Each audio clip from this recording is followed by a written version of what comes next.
Hello, everybody, and welcome to episode 14 of the Clinton Victory Series. Today, we are going through the second term of the Trump administration.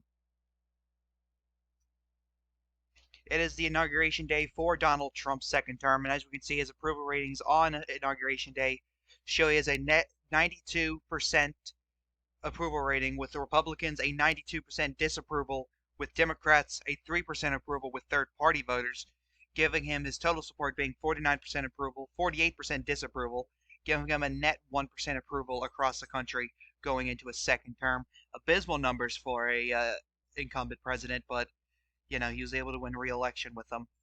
Taking a look at Donald Trump's cabinet, as you can see here, Secretary of State is Mike Pompeo, Secretary of Treasury Steve Mnuchin, Secretary of State is David Petraeus, Attorney General is Gregory Katsas, Secretary of the Interior is Heather Wilson, Secretary of Agriculture is Kim Reynolds, Secretary of Commerce is Alan Fung, Secretary of Labor is Jeff Deal, Secretary of Health is Ben Carson, Secretary of Housing and Urban Development is Mike Turner, Secretary of Transportation is Blair Milo, Secretary of Energy is Sean Duffy, Secretary of Education is Brian Sandoval, Secretary of Veterans Affairs is Joshua Bolten, Secretary of Homeland Security is Michael Jackson. No, not that Michael Jackson.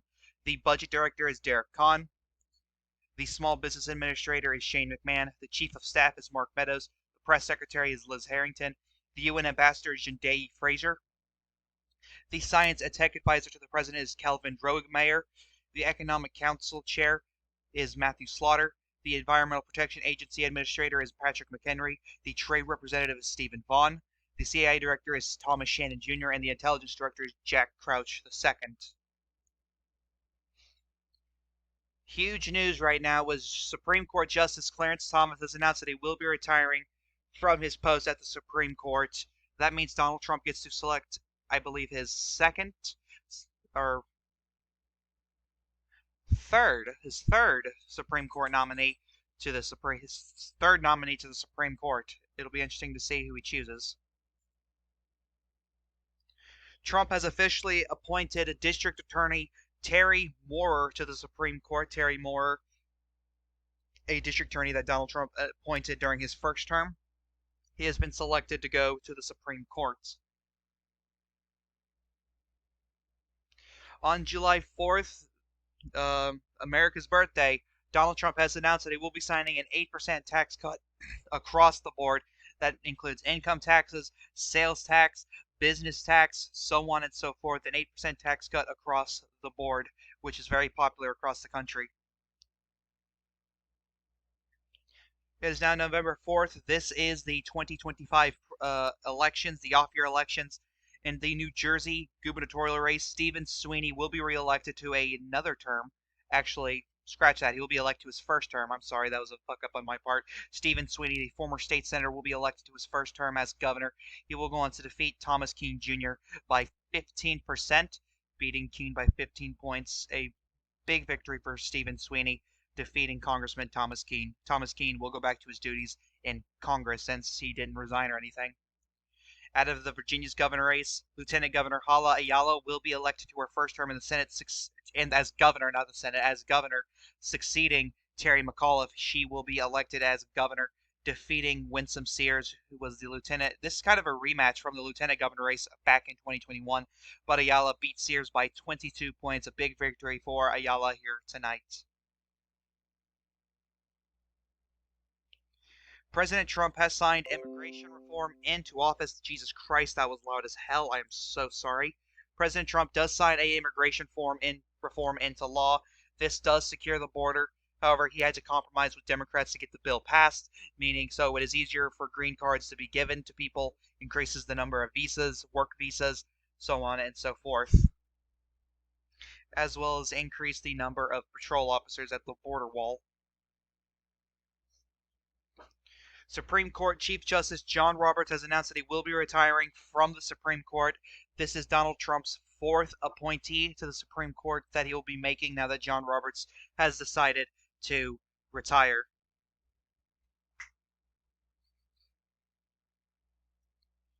President Trump has enacted even more tariffs on Iran.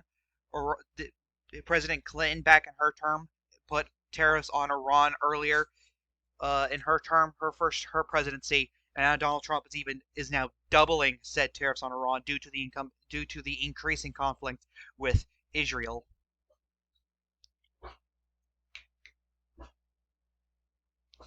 Circuit Judge from New York, Richard Sullivan, has been appointed to the Supreme Court by Donald Trump. Richard Sullivan now being handpicked by Donald Trump to become the next Chief Justice of the United States Supreme Court.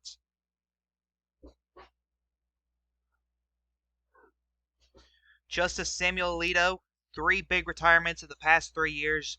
Justice Samuel Alito has announced that he will be retiring. One of the most conservative justices on the Supreme Court has announced that he will be retiring. This was a George W. Bush appointee. Kind of ironic that Trump's appointees have been more moderate, while Bush's were a lot more conservative. Kind of weird. But Samuel Alito will be retiring from the Supreme Court, and Donald Trump will get to choose his 5th appointee to the Supreme Court. And honestly, he's only really been replacing conservative justices, so he's not really replacing liberals with conservatives. Joseph Bianco, an attorney from, I believe, the state of New York, has been appointed to the Supreme Court by Donald Trump. Joseph Bianco has a very conservative record compared to that of Richard Sullivan and Terry Moore, who are a bit more moderate. Joseph Bianco has a very conservative record going forward. Not as conservative as Alito, but a lot more conservative than previous Trump appointees to the Supreme Court. We now have the results for the 2027 midterm, or not midterm, but off-year election results. Taking a look now at Kentucky's governor race, Daniel Cameron will be reelected as governor of the state of Kentucky. He will defeat Rocky Adkins by 10 percentage points. Very narrow for an election in Kentucky, but Daniel Cameron will defeat Rocky Adkins by 10 points by a safe margin. In Louisiana's governor race, the Attorney General of the state, Jeff Landry, will be elected as governor, succeeding Eddie Rispone, who was term limited. He will go on to defeat Mitch Landrieu, who was, I believe, the brother of the former U.S. Senator Mary Landrieu. He will go on to defeat Landrieu by 3 percentage points, a very contested election here in the state of Louisiana. Going on to Mississippi's governor race, Thomas Duff will be reelected to a second term as governor. He will go on to defeat former U.S. Congressman Travis Childers by 1 percentage point. Very close here in the state of Mississippi, barely avoiding a runoff as well. Thomas Duff winning re-election by a very, very narrow margin. Donald Trump has signed voter reform into law. Many Democrats have championed being opponents of this bill, saying it disenfranchises voting. However, this bill does ban no excuse mail-in voting. It does increase transparency when counting votes. It does, reform the way votes are counted, and a bunch of other things as well. Really, it doesn't really do anything to disenfranchise voters all that much. At the end of Trump's term, we now have several changes in his cabinet appointees. And let's take a look. At Secretary of State, that is still Mike Pompeo. Secretary of Treasury is still Steve Mnuchin. However, the Secretary of Defense is now Heather Wilson. The Attorney General is now Bob McDonnell, the former governor of Virginia. Secretary of Interior has changed to former Alaska Commissioner Kelly Teshibaka.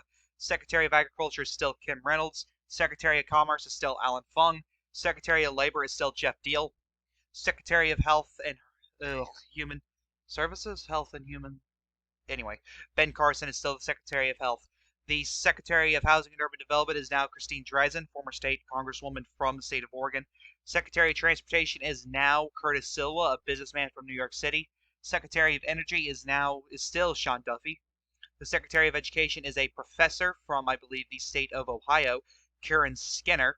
The Secretary of Veterans Affairs is General Mick McGuire. Secretary of Homeland Security is veteran, not former veteran, you can't stop being a veteran, is veteran Eli Bremer, and as well as former Olympian Eli Bremer. Budget Director is now Katie Britt, a businesswoman from Alabama. Small Business Administrator is still Shane McMahon. The Chief of Staff is now former advisor to Donald Trump, Andrew Giuliani. The Press Secretary is still Liz Harrington. The UN Ambassador is former Slovenia Ambassador Kevin McCarter. He's now the UN Ambassador. The Science Tech Advisor is Dr. Mehmet Oz. The Economic Council Chair is former State Congressman from Georgia, Vernon Jones. The EPA Administrator is still Patrick McHenry. The Trade Representative is still Stephen Vaughn. The CIA director is Sheriff Stephen Reams from New Mexico, and the intelligence director is former Missouri Attorney General Eric Schmidt. Thank you guys so much for watching. I hope you enjoyed this video. Don't forget to like, comment, and subscribe. This is the Chaotic One saying, peace.